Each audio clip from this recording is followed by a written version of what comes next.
Hey, hey, hey, bienvenidos una vez más a Perípatos. Les habla su anfitrión y creador Sebastián Cova, politólogo, grabando desde Caracas, Venezuela, hoy lunes 27 de noviembre. Este es un capítulo de intención que sea corto, pero siempre digo eso y luego se me montan en hora y media. Básicamente quiero atajar dos temas. Uno, noticioso. Quiero hablar brevemente de las elecciones y el sistema político de los Países Bajos, comúnmente conocido entre nosotros como Holanda, o sea, las elecciones holandesas, a la luz de lo que dije en el capítulo anterior sobre las elecciones y el sistema político español, sobre cómo fue posible que se formase gobierno en España y usar eso para conectarlo con esto. Y aprovechar la oportunidad de ese análisis para hacer una especie de comentario editorial sobre algo que me está preocupando a la hora que veo a la gente haciendo comentarios políticos. Esto no es la primera vez que lo hago. Esto me preocupa que se está volviendo cada vez más frecuente. Y bueno, ya verán en qué consistirá. Sin más preámbulos, entremos en materia, empezando por las elecciones de los Países Bajos.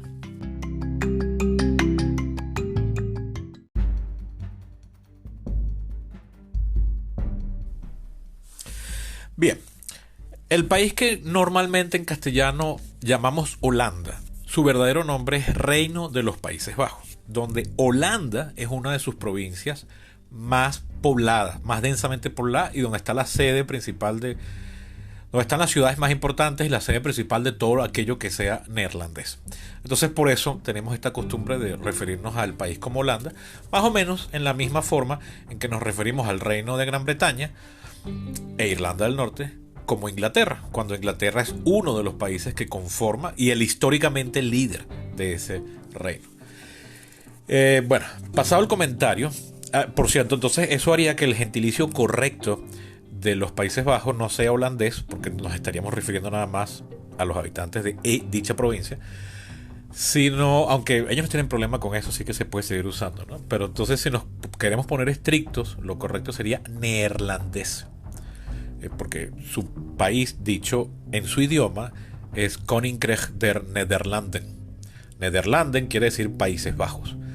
Entonces, bueno, el gentilicio de los habitantes de ahí sería neerlandés. El idioma que hablan es neerlandés. Y que querría decir, bueno, de los Países Bajos, pues. Bien, el pasado 22 de noviembre hubo elecciones generales que estaban programadas para el año 2025. De acuerdo con la Constitución, debe haber elecciones cada 4 años en el mes de marzo, a menos que por algún motivo haya que adelantarlas disolviendo la Cámara de Representantes, que es la Cámara Baja de los Estados Generales, que es como llaman ellos, por tradición histórica, a su legislatura nacional. Eso es algo normal en los sistemas parlamentarios, disolver la Cámara para aprovechar una circunstancia, ya sea por una crisis o por un cálculo político que hace el partido gobernante, porque asume que las condiciones están dadas para montarse en una ola de opinión popular y terminar en las elecciones sacando más de lo que habían sacado en la anterior, y adelantándose a una posible pérdida de popularidad si siguen esperando a las siguientes elecciones. Por lo general lo hacen los partidos cuando sienten que tienen una mayoría pero muy estrecha y quieren aumentarla, en el caso de que sea por cálculo político positivo. Pero la mayoría de las veces es porque se da una crisis al interior de los partidos que forman la coalición de gobierno y entonces hay que adelantar las elecciones. El actual partido gobernante en los Países Bajos no es uno solo, sino es una coalición de muchos partidos, porque en los Países Bajos tienen un sistema de votación proporcional que yo les mencioné en el último capítulo, que es casualmente el mismo que tiene España y el mismo que teníamos aquí, que todavía está vigente pero combinado con otro, que es el sistema proporcional por listas, según la fórmula de Hont. De Hont era un profesor de matemática belga que diseñó un mecanismo de cómo repartir los curules, cómo traducir los votos en curules. Pero el que está vigente en los Países Bajos es mucho más proporcional que el que tuvimos aquí o el que tiene España, porque la lista es nacional. Mientras mayor sea el número de curules a repartir, más proporcional puede ser. O sea, si tienes que solamente vas a repartir 2 curules, 3, 4 curules, y tienes 10 partidos, no puedes atribuir todos los curules, porque tú no puedes poner el brazo de una persona a la cabeza de otra, ¿no? O sea, solamente vas a tener un número limitado de diputados. Pero si entonces ya tienes 10, 20, 40, 80, pues puedes ser más. ¿De cuánto es la Cámara de Representantes de los Estados Generales neerlandeses? 150 diputados o representantes. Eso quiere decir que para formar gobierno tienes que tener el voto de al menos la mitad más uno de esos 150 diputados, es decir, 76. O sea, ¿quién forma gobierno? La persona o la propuesta de gabinete que consiga al menos 76 votos. Pero por el sistema proporcional vigente allá, en los Países Bajos hay un montón de partidos formando parte del gabinete. O sea, perdón, de la asamblea. Incluso hay partidos que tienen en esta última elección un solo diputado. Si les parecía increíble el poder que tenía Junts per Catalunya en España por tener 7 diputados, piensen en partidos que tienen uno solo. De hecho, en España ahorita hay un par de partidos que solo metieron un diputado, pero son partidos regionales, que sí, Coalición Canaria y cosas así, ¿no? Pues bien, eso hace que entonces tú tienes que formar alianzas. Por más que tú seas el partido más votado, tienes que formar alianzas con partiduchos que solo tienen un diputado.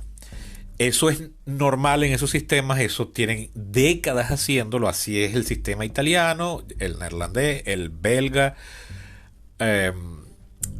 muchos en realidad.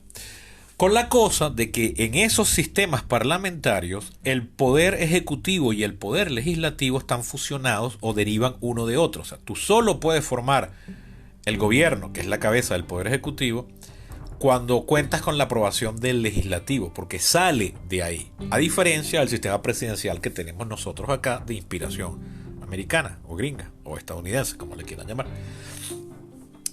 donde no hace falta, o sea, el jefe del ejecutivo se elige con total y completa independencia del legislativo. Esto hace entonces que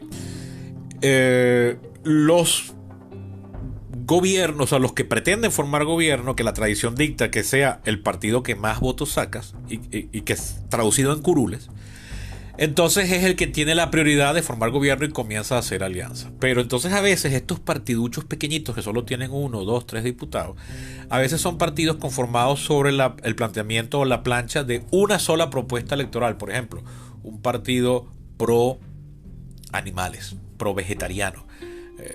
No estoy inventando, hay partidos animalistas en muchos países europeos.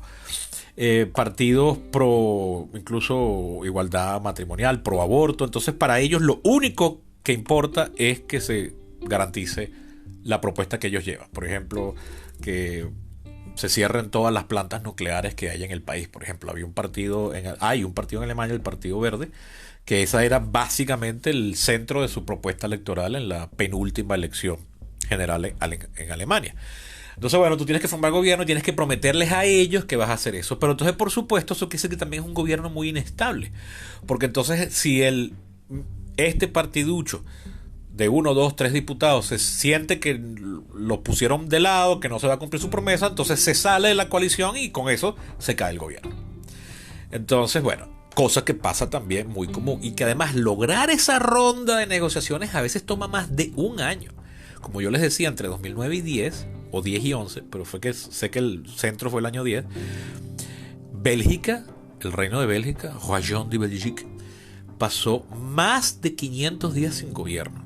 Eso quiere decir que el Estado sigue en piloto automático, los funcionarios siguen yendo a trabajar, siguen manteniendo las luces prendidas y todo eso, evitando que las cosas estallen, pero no se toman decisiones. Queda el presupuesto vigente del último gobierno. De hecho, en España usan la frase gobierno en función. O sea, queda la misma cabeza que estaba antes dirigiendo el gobierno cuando no fue expulsado.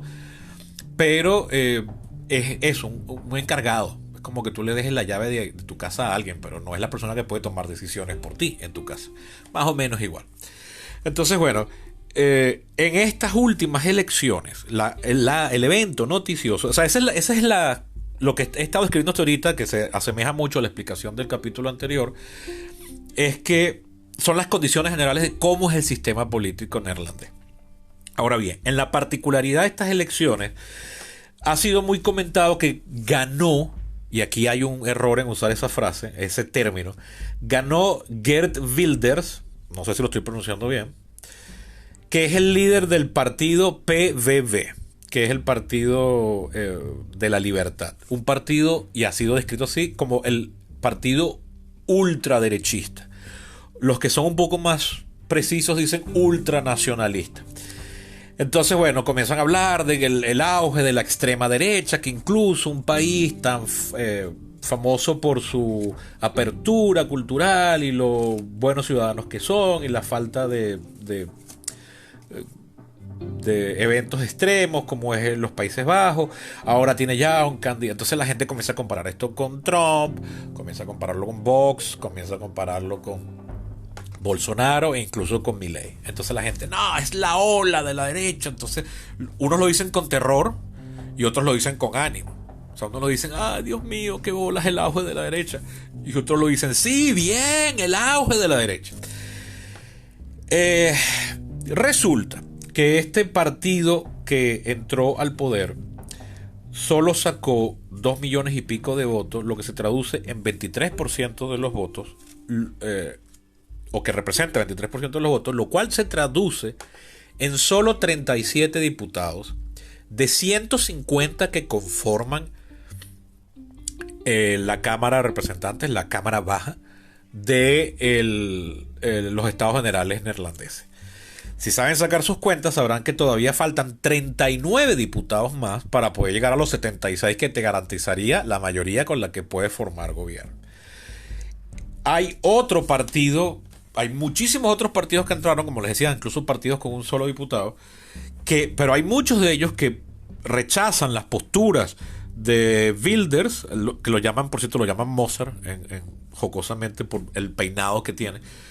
Entonces dicen que ellos no piensan formar ninguna alianza. Entonces, bueno, ahora va a costar Dios y su ayuda a Geert Wilders del PVV a ver con quién consigue aliados para formar gobierno. Y ustedes dirán, bueno, ¿y qué pasa si no los consigue? Bueno, hay que llamar a otra elección.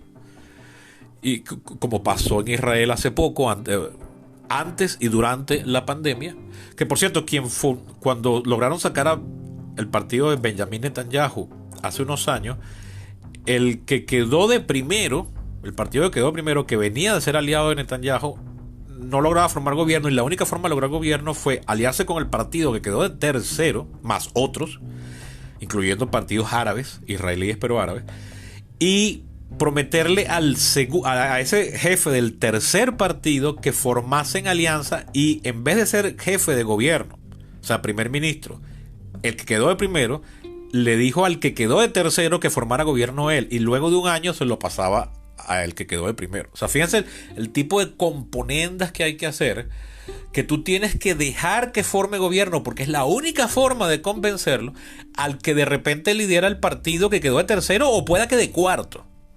Pero como lo que importa es lograr la cantidad de votos para formar mayoría, entonces bueno, así lo hace.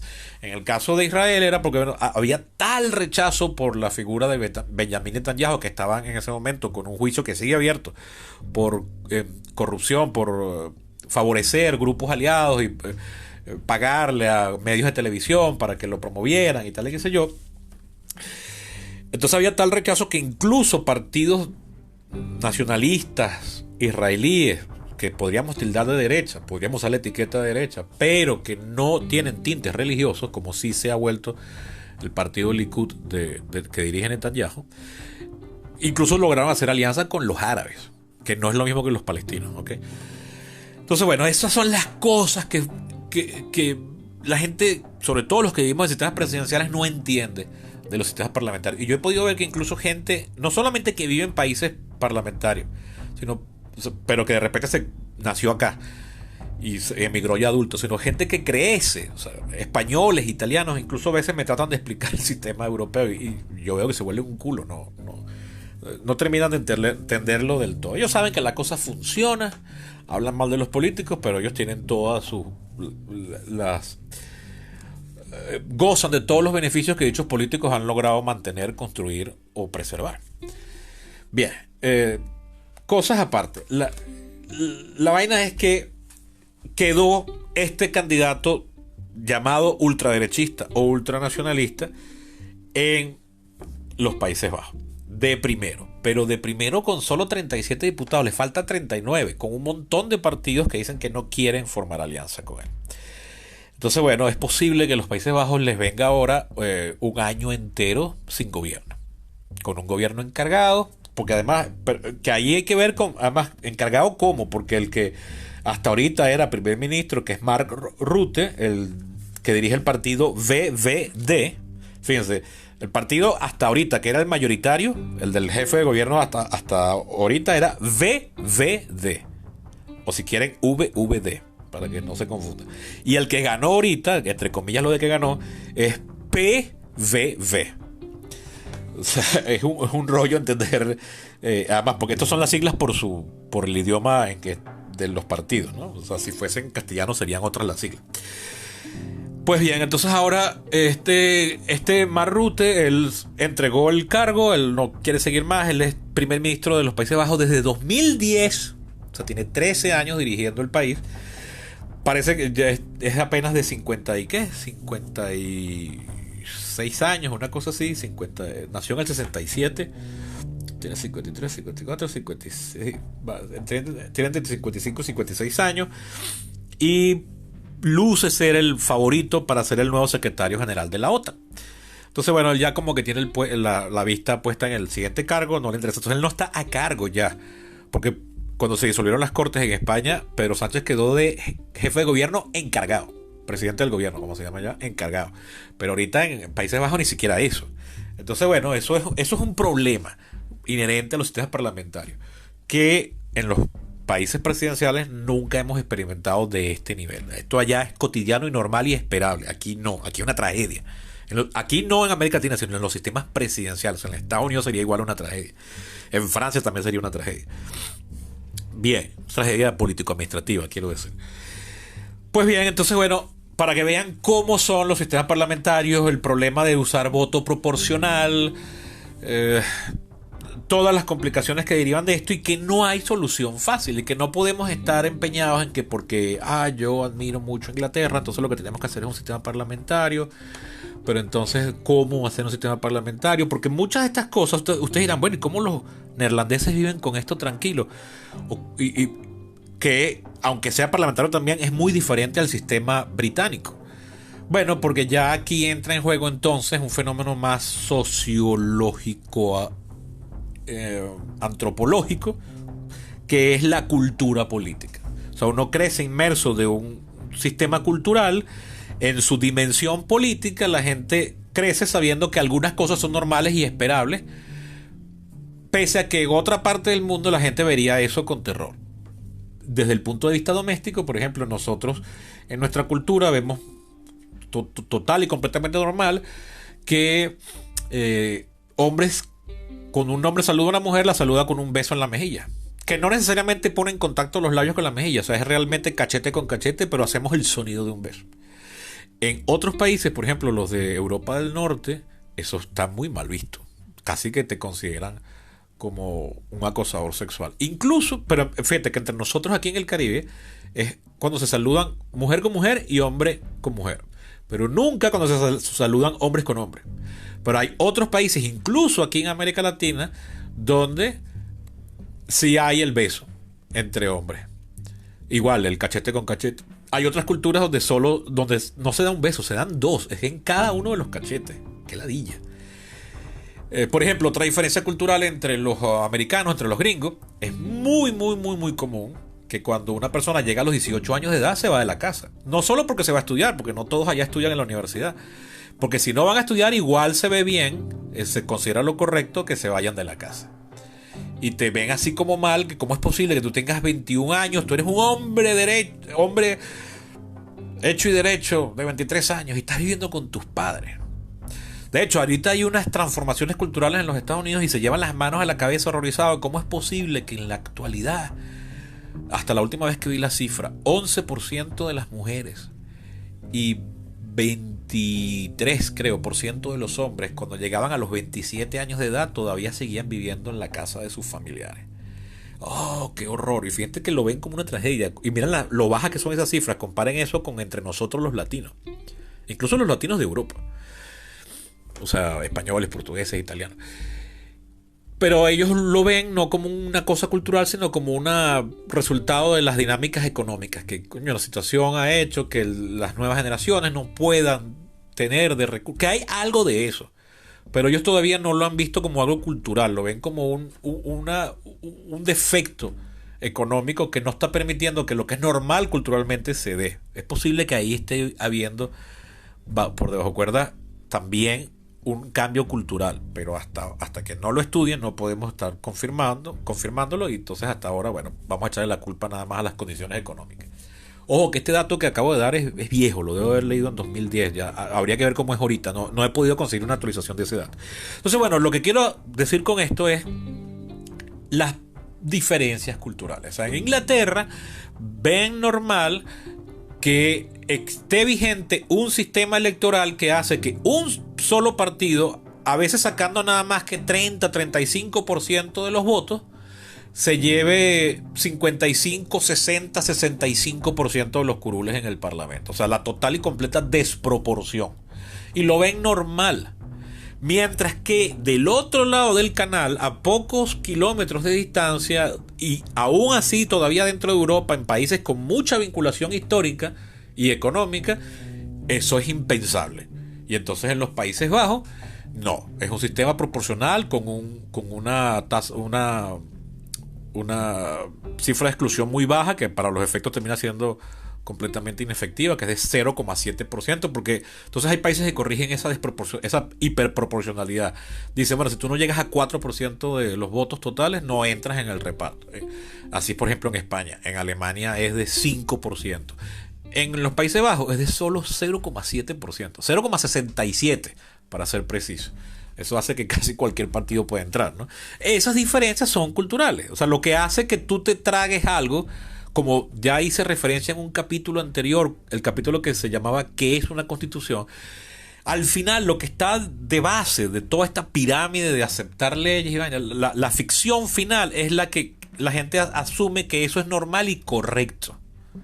Y ya a partir de ahí se comienzan a montar los bloques de esa pirámide de la constitución, las leyes, los procesos, los reglamentos, de todas esas cosas. Pero lo que está en la base es que la gente asuma que eso es normal. Y eso es un acto de ficción. Porque el hecho de que en un país tan cercano uno de otro puedan tener visiones diferentes te prueba que son producto de la imaginación convertida en costumbre. O sea, la gente ve como normal un acto que es completamente ficticio, que no es producto de una espontaneidad histórica, pero no es una espontaneidad humana. O sea, no es que todo grupo humano siempre se va a comportar así. Tenemos la suficiente diversidad y espontaneidad como para que en un proceso, en un sitio, se dé una espontaneidad que conduzca hacia un resultado histórico, y inmediatamente en el de enfrente, incluso teniendo vínculos comerciales, culturales y todo, se dé una costumbre completamente distinta. Ahí está, les mencionaba ahorita, el Reino de los Países Bajos tiene unas costumbres y unas leyes, y a partir de ahí ya entonces unas leyes diferentes de las que tiene el Reino de Gran Bretaña. Pese a que está ahí mismo, enfrente del canal, tiene mucha vinculación histórica, mucha vinculación comercial, incluso política y todo. Y lo mismo pasa aquí en América Latina, lo mismo pasa en África, en el Medio Oriente, y así en todos lados. Bien, ya con eso pongo cierre a la particularidad del comentario electoral sobre los Países Bajos, que lo quería utilizar como extensión del capítulo anterior y aquel capítulo que se llamaba ¿Qué es una constitución? Ahorita no recuerdo el nombre, qué número es, creo que es el 111, por ahí, 115. Pero ese es el título, ¿Qué es una constitución? Donde yo hablaba de los sistemas políticos y sus particularidades.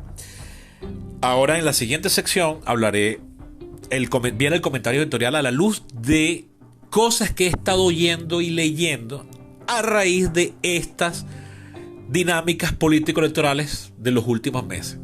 En concreto la de los Países Bajos, pero también la de los Estados Unidos, la de Venezuela y la de España.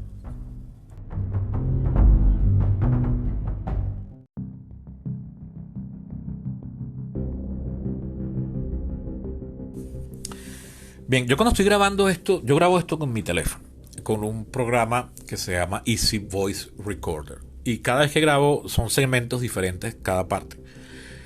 Y yo le pongo un nombre para poder después editarlo bien a cada sección. Poniéndole un nombre a esta sección que estoy hablando ahorita, no supe qué poner. Y se me ocurrió así al vuelo llamar a esta sección No generalicemos. ¿Por qué? Cuando se dio estas últimas elecciones en los Países Bajos, leí un tuit de una periodista venezolana en el exilio, ya una mujer de 50 largos, de estas que fue de Globovisión, no viene a cuento el nombre. Nunca fui fan, pero para mi sorpresa, pese a no ser fan, la oía y veía mucho. Pero bueno, en lo que se fue el país ya no la vi más, pero me topé con un tuit de ella porque lo estaban comentando y francamente estaba diciendo una sandez. Pero la sandez no es atribuible a ella porque es algo bastante común. Ella estaba celebrando el triunfo de Wilders en Países Bajos, pero lo reforzaba diciendo: están saliendo del gobierno socialista, qué bien por los Países Bajos. Ahí demostró una profunda ignorancia. Primero porque Mark Rutte, del partido VVD, que es algo así como Partido por la Libertad y la Democracia, mientras que el que ganó actual, y ya saben que lo de que ganó es discutible, el que quedó de primero actualmente es el Partido de la Libertad, algo así. Bueno, el VVD de Mark Rutte no es un partido socialista, no es un partido clasificable de izquierda.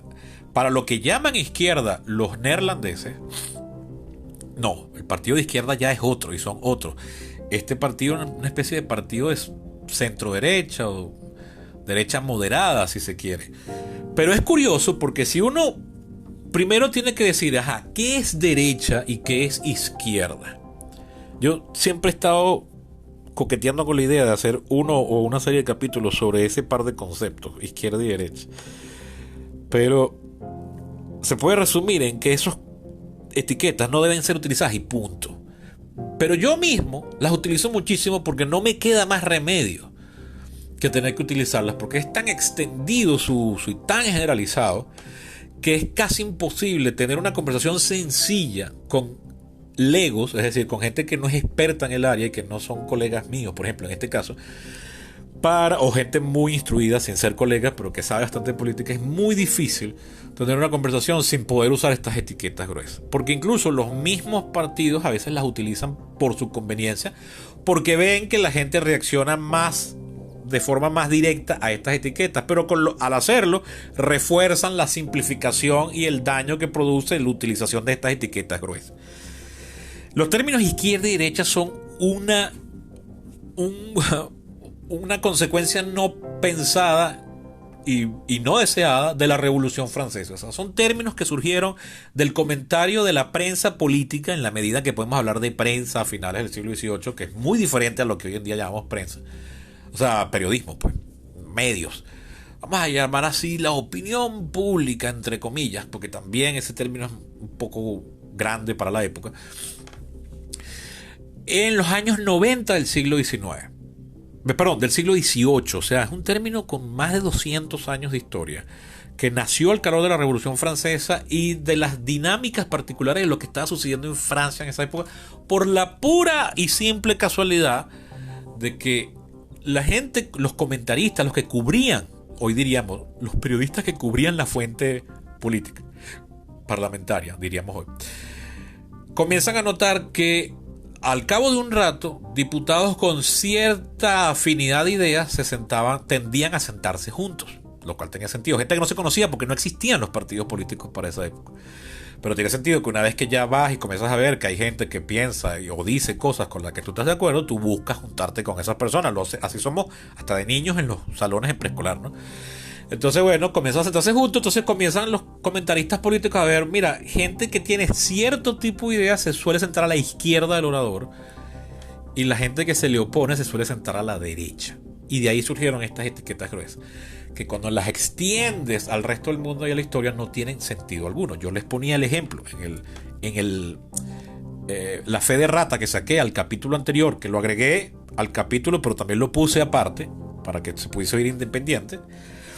Yo decía que fíjense que la izquierdista Cristina Fernández que fue presidente de Argentina por 2 periodos y es actualmente la vicepresidente, ella nacionalizó o renacionalizó la empresa YPF, que en el año 99, la famosa empresa de petróleos argentina, que fundada en 1922, que en 1991 fue puesta en bolsa y que finalmente en 1999 fue privatizada del todo al ser adquirida por la empresa española Repsol. En 2012, quizás inspirada por Chávez, quizás Cristina Fernández, en su calidad de presidenta, expropia la empresa y la hace otra vez del Estado. Pero resulta que yo, preparando esa fe de rata, descubro que el modelo actual vigente aún de YPF es que 51% de las acciones de la empresa efectivamente son del Estado, pero el otro 49% es público, cotizándose en bolsas. En la bolsa de Buenos Aires y creo que en la bolsa de Nueva York. Ese último dato no lo confirmé, pero no importa, porque lo importante es que es pública en bolsa. Es decir, que cualquiera que tenga dinero puede entrar y comprar una acción de YPF. Es decir, el Estado solo tiene la mitad, la otra mitad está en manos del público a través de la libre compra y venta. Eso es lo más libre mercado del mundo, eso de poner algo en bolsa. Esa es la propuesta de lo que aquí ha sido la propuesta más radical de lo que en Venezuela han dado en llamar la ultraderechista María Corina Machado. O sea, su propuesta la pondría en la misma liga en lo que se refiere a políticas energéticas. La pondría en la misma liga que Cristina Fernández. Con la diferencia de que, bueno, las reservas petrolíferas venezolanas son mucho más grandes, entonces el potencial de PDVSA es mucho mayor que el de YPF, pese a que ahorita PDVSA no vale un medio y está por el piso. Pero resulta, fíjense, ¿ve? Como nuestra candidata ultraderechista o ultraliberal, o sea, una especie de a medio camino entre Javier Milei y Donald Trump, que Donald Trump y Javier Milei no están en la misma liga en muchísimas cosas. Resulta que nuestra Javier Trump o nuestro Donald Milei, que es María Corina Machado, en cuanto a política petrolera, está en la misma liga que Cristina Fernández. Eso te demuestra que las etiquetas izquierda y derecha no sirven para el análisis político. Uno puede usarlas rápido para poder dar un punto de referencia en una conversación, pero siempre agregando luego este montón de detalles que dan contexto. En la misma manera, el presidente actual chileno, Boric, que es lo más ultraizquierda que ha habido en Chile desde el gobierno de la Unidad Popular en los años, a principios de los 70, justo antes del golpe, el gobierno encabezó Allende, de acuerdo a la opinión de muchos, que esto sería lo más izquierdoso desde aquella época. Resulta que está completamente opuesto a Nicolás Maduro y lo condena públicamente y no ha planteado, aunque hizo campaña electoral y cuando asumió dijo que había finalmente ya muerto el modelo neoliberal que introdujo la dictadura. Lo cierto es que en su programa no hay en lo absoluto ninguna control de precios ni de divisa, o sea, ni control de cambio, ni control de precio, ni estatización masiva. Y fíjense que el ultraderechista, dictador, gorila, militar, Augusto Pinochet, que tumbó al gobierno de Allende, y que para algunos es el modelo de lo que debería implementarse en Venezuela para curar al país de las heridas que abrió el chavismo, cosa que quede en registro. Yo no opino así, me espanta, pero fíjense que Augusto Pinochet nunca reprivatizó el cobre que nacionalizó Salvador Allende en sus 3 años de gobierno. Entonces, fíjense cómo no podemos estar haciendo esas equivalencias gruesas solo y únicamente utilizando etiquetas. Resulta, fíjense, que entonces, ¿por qué Geert Wilders, el líder del PVV, que acaba de ganar, entre comillas, al sacar 37 diputados en las elecciones neerlandesas, ¿por qué es de ultraderecha? Bueno, sí, porque él tiene una plataforma abiertamente anti-inmigración, sobre todo anti-islámica. O sea, sobre todo lo que más detesta es la migración de los países musulmanes, de mayoría musulmana. Que es famoso que en varias ciudades, en varias de las grandes ciudades de los Países Bajos hay una fuerte población musulmana que viene de los países del Magreb, que son estos países del norte de África y tal. Y que bueno, eso ha generado ciertas tensiones, pero ni remotamente mayores problemas, o sea, peores problemas tiene Francia y ahí tampoco es para morirse el mal, ¿no? Y vaya que es un problema, no estoy disminuyendo el problema, pero bueno, la cosa es que según él hay que cerrar la inmigración. También tiene una postura anti-Unión Europea. O sea, esta cosa maravillosa que mucha gente defendió aquí en Venezuela y que le encantaba y que decía que aquí teníamos que tener lo mismo, que era la Unión Europea, y qué maravilla que por los acuerdos Schengen, si tú tienes una nacionalidad portuguesa, tú vas a ser considerado europeo y vas a poder establecerte en cualquier país de la Unión Europea. Eso para los venezolanos de finales de los 90 y principios de este siglo era fabuloso, y eso hizo que mucha gente que fuese de origen portugués, español, italiano, que hasta ese punto no se veían como poseedores de una gran herramienta administrativa, ni nadie pensaba que ser descendiente de portugués era una gran cosa. A partir de ahí sí, porque tienes pasaporte europeo. Bueno, a Wilders eso no le gusta, entonces tampoco, no sé, pareciera que es como especie de pro salirse de la Unión Europea. Ahí no tengo muy clara cuál es su postura, pero es anti-Unión Europea. La Unión Europea es la cosa más pro libre mercado del mundo. Entonces, si uno es marxista, es decir, comunista tipo Marx, uno debería ser, si es consecuente, debería ser anti-Unión Europea también, porque la Unión Europea es un modelo de unión aduanera donde todos los productos pueden ir libremente de un mercado a otro, sin fronteras, sin pagar peajes ni pagar aduanas. O sea, libre mercado total. Eso, desde la perspectiva de un comunista de inspiración marxista, aclaro eso porque en sus orígenes había comunistas cuyas ideas Marx criticaba, pero a partir de la aparición de Marx ya casi todo comunista es marxista. Entonces la aclaratoria es casi que redundante, pero la hago por ser exacto académicamente. Resulta que entonces, si uno es marxista, si uno es comunista, uno debería ser anti-Unión Europea, anti-unión monetaria, porque además eso quiebra eso pone una enorme presión sobre los trabajadores de un país, hace que entonces los capitales se estén moviendo de un país a otro buscando la mano de obra más barata, sin estar pendientes de los costos de aduanales ni tributarios ni todo eso, o sea, de comercio exterior, los tributos de comercio exterior, con lo cual entonces el capital es mucho más libre de lo que era antes. Está siempre, es un mercado protegido, bastante grande, de cerca de unos 400 millones de personas, ergo consumidores y tal.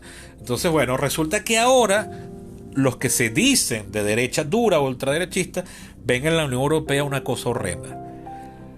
Los venezolanos, que hace 20 años adoraban la Unión Europea y querían que tuviesen una cosa aquí, ahora la ven con suspicacia, porque esto es parte de un proyecto globalista.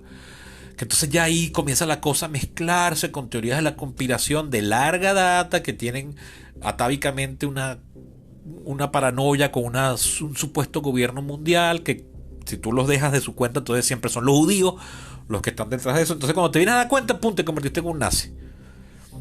Sin darte cuenta, y habías empezado como ultraliberal porque te molesta el gobierno chavista que impuso controles de precio y de cambio y acabó con la economía venezolana. Entonces resulta que tú, por ser procapitalista, por oponerte al chavismo, terminas siendo bastante anticapitalista, porque entonces quieres cerrar los mercados, que no existan las uniones aduaneras, que se expulse a toda esta gente que viene de países nefastos, que no son culturalmente asimilables de acuerdo a los criterios de estas personas y tal, qué sé yo.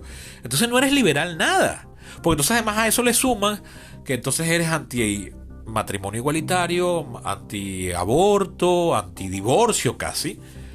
Entonces cuando te vienes a ver, estás en una acera en la que los últimos que se pararon ahí fueron Benito Mussolini y Hitler, que no tenían nada de procapitalistas ni de pro libre mercado. Eran unos nacionalistas totalitarios, colectivistas, que no creían en la libertad individual. Y entonces mira el revoltillo en el que la gente se lanza. De los dos bandos. Porque estas sandeces se oían primero aquí en Venezuela, entre los acólitos de Chávez, y ahora, para mi espanto, entre los que siempre nos opusimos a Chávez. Entonces prácticamente ahora es todo el mundo usando estas etiquetas gruesas que llevan a la confusión, que no saben dónde se pueden parar. Fíjense, les iba a decir, Geert Wilders, que aunque es anti-Unión Europea y anti-musulmanes, en sus políticas económicas resulta que tiene su plataforma, de su partido, bajar los costos de la seguridad social y de los seguros. O sea, que la medicina sea más barata de lo que ya es. Construir más casas de estas de programas sociales, lo que aquí en Venezuela Chávez dio en llamar Misión Vivienda. Y contratar más maestros para que haya más escuelas y más maestros.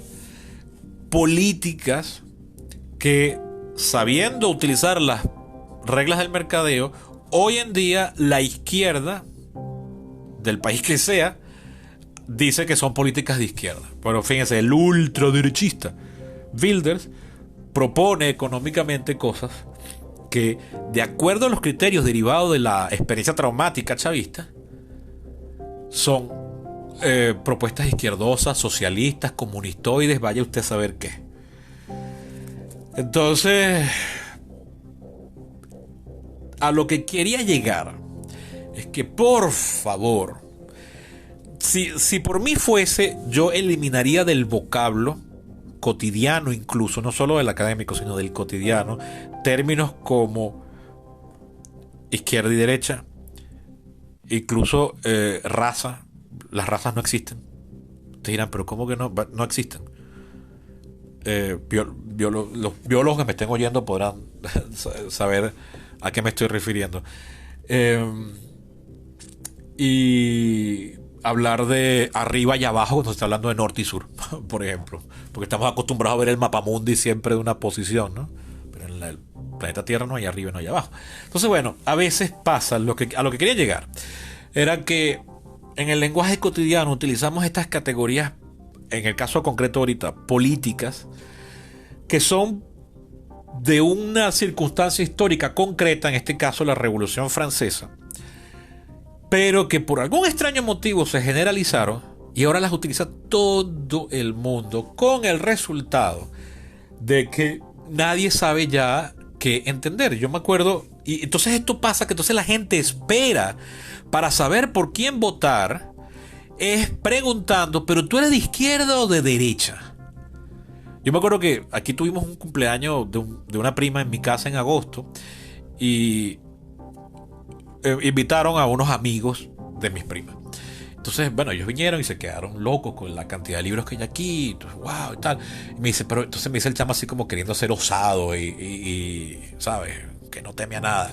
Pero ya va, dime, ¿cuál es tu postura? ¿Qué eres tú? Y yo, ¿qué me estás queriendo decir este pana? Porque yo le había dicho que era politólogo, ¿no? Entonces yo le digo, ¿qué? ¿Me estás pidiendo que te diga si soy izquierda o derecha? Entonces me asiente con la cabeza. Yo digo, esos términos no sirven. Porque además eso depende de a la izquierda de quién. Eso sería el único uso que yo rescataría de vez en cuando y con las consideraciones respectivas. Es, bueno, esta postura o esta idea o esta propuesta o esta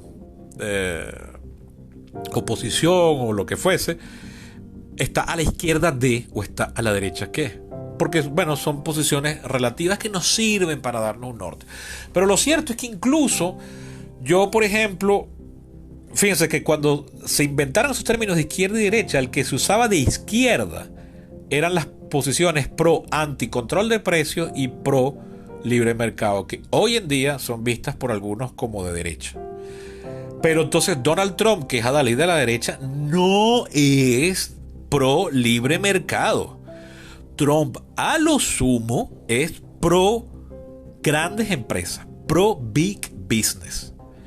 Pero Trump levantó y propuso y decretó una serie de aranceles enormes. Quería evitar que las empresas se moviesen fuera de los Estados Unidos para reducir los costos y aumentar la productividad. Con lo cual además contradecía décadas, no meses ni años, sino décadas de plataforma político-ideológica del Partido Republicano, que es el partido que él hizo suyo, pero que no fue republicano nunca, hasta que llegó Obama. Hasta los Clinton él era demócrata. Pero no es que propone estas cosas por ser demócrata, es porque él no es, para los efectos, Trump era demócrata porque vivía en Nueva York y no le quedaba más remedio, esa ciudad es muy liberal, o sea, muy demócrata. Pero es como vivir en Los Ángeles, San Francisco o Chicago. Pero si hubiese vivido en Houston, entonces hubiese sido republicano. Lo que quería era figurar. Pero en todo caso, sus ideas políticas son pro muro, por reducir inmigración, las que sí, con las que sí parece estar bastante comprometido. Pro reducir la inmigración, ya lo decía, pero obligar a las empresas a quedarse aquí. O sea, aquí me refiero a los Estados Unidos, quedarse en su país. Cerrar las fronteras comerciales a través de unos aranceles altísimos, o sea, como en el siglo XIX. Pero al mismo tiempo, y cosa curiosa, Trump es bastante aislacionista en términos de política exterior. Entonces, más bien, una de las cosas en que ha sido bastante consistente es en no meter a su país en ninguna aventura militar. Saben que los Estados Unidos lleva desde finales del siglo XIX siendo el policía del continente americano. Desde finales no, a lo largo de todo el siglo XIX, pero desde las guerras mundiales y sobre todo desde la segunda siendo el policía del mundo. Gústenos o no, lo es. Porque siempre hay un policía del mundo, ¿no? Pero actualmente es este. A Trump eso no le gusta.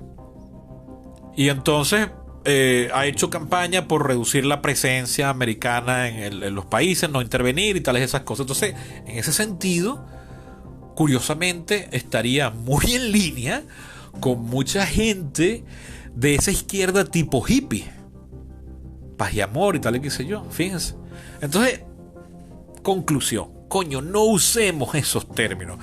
Y busquemos siempre, en vez de preguntar ¿qué eres tú? En cuanto a que dime la etiqueta gruesa, porque nadie, ni siquiera al interior de esos partidos en los respectivos países en determinados momentos históricos, son coherentes consigo mismos. O sea, no tienen, ni siquiera una misma persona es coherente consigo misma. Entonces, mucho menos va a ser un partido, mucho menos va a ser esa etiqueta aplicada a toda la humanidad, a los 8.000 millones de personas que existimos en el mundo. No las utilicemos más, evitemos usarlas. Entonces veamos, bueno, y con la misma tampoco la sustituyamos por socialistas o conservadores o liberales y conservadores. No, o sea, esta propuesta, porque además vamos a encontrar que, por ejemplo, los partidos de derecha españoles, los gobiernos de derecha españoles, de la democracia, el Partido Popular, los gobiernos de José María Aznar y de Mariano Rajoy, en muchas cosas aplicaron políticas asistenciales más radicales que las que había promovido Felipe González en los 14 años de gobierno del PSOE entre el 82 y el 96. José María Aznar facilitó y hizo más accesible la posibilidad de los inmigrantes para hacerse con residencia española y eventualmente sacarse la nacionalidad. Eso fue Aznar, el de derecha. Hizo mayor inversión en las instituciones de los programas de salud pública y todo eso. Entonces, en otras cosas, discursivamente, sí, ellos se decían el partido conservador, ellos se decían el partido de derecha y desde su perspectiva particular sí lo son, pero lo son más por oposición al otro partido.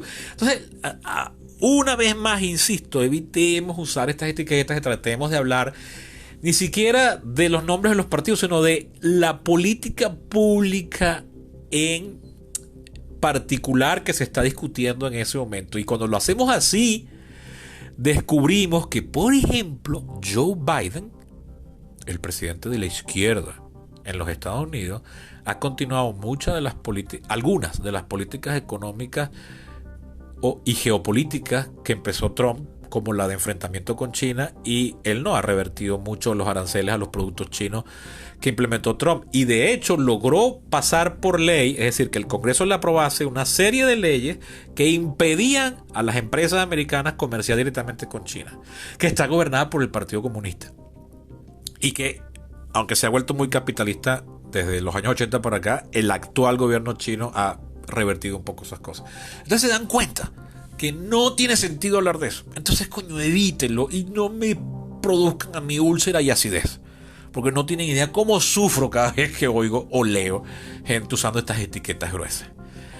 Entonces, bueno, sí, miren, Javier Milei no me convence y Donald Trump y Jair Bolsonaro me caen de la patada, pero meter a Javier Milei en el mismo saco de Donald Trump y de Jair Bolsonaro, pese a que ellos les gusta hacerlo. O sea, Donald Trump felicitó a Milei, Jair Bolsonaro también, y Milei dice que Trump es su inspiración para Argentina.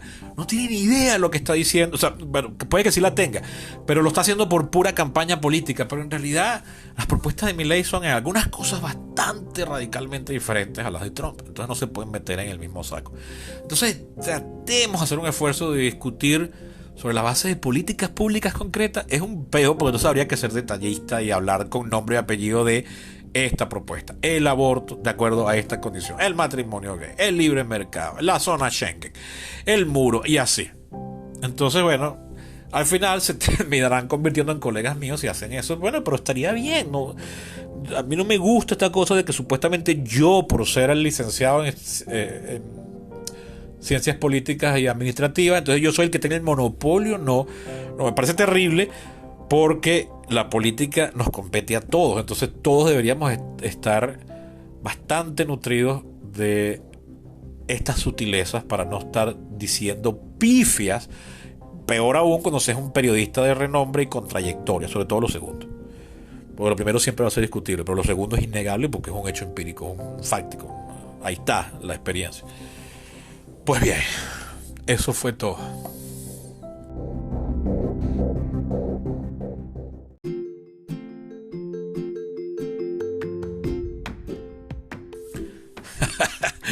Un capítulo de más de 50 minutos y yo quería que fuese corto. Es que, de verdad, créanme, cuando yo digo, bueno, voy a grabar y voy a hablar de esto, yo de verdad me imagino hablando 10, 15 minutos. Pero claro, yo me extiendo, en eso me parezco a Chávez. Y nada, me encadeno y voy hallando ejemplos y se me van conectando las ideas, y cuando me doy cuenta tengo una hora hablando. Pues bueno, bien, eso fue todo por hoy. Ojalá me haya hecho explicar, me puedan entender, sobre todo lo primero, o sea, que yo haya quedado claro. Y por supuesto, una vez más, recuerden, primero, hacerle llegar este capítulo a aquellas personas que creen que les pueda gustar, interesar o ser de utilidad. Recuerden también comentarme, hacerme llegar sus opiniones. Incluso lo estoy poniendo ahora unas encuestas a los capítulos ahí en Spotify, pero creo que nadie las ha respondido todavía. Y también que yo me ayude económicamente con este podcast. O sea, esto es una forma de trabajo. Entonces, bueno, sería bueno que ustedes lo apoyaran económicamente. ¿Cómo? Pues yendo a mi Patreon. Mi perfil de Patreon se escribe patreon.com/peripatos. De todas maneras, aquí está el enlace en la caja de información de este capítulo, o me lo piden por mis redes, pero es sencillo: patreon.com/peripato. Y por apenas $1 mensual es lo único que yo les pido. Estarían apoyando pueden donar mucho más, pueden donar 2, 3, 4, 5 dólares mensuales, pero yo les pido solo uno, que además no es obligatorio. Yo los dejo escuchar los capítulos, así no apoyen, que es lo que hace la inmensa mayoría, pero de verdad se los agradezco. Eso ha sido todo por hoy. Hasta la próxima.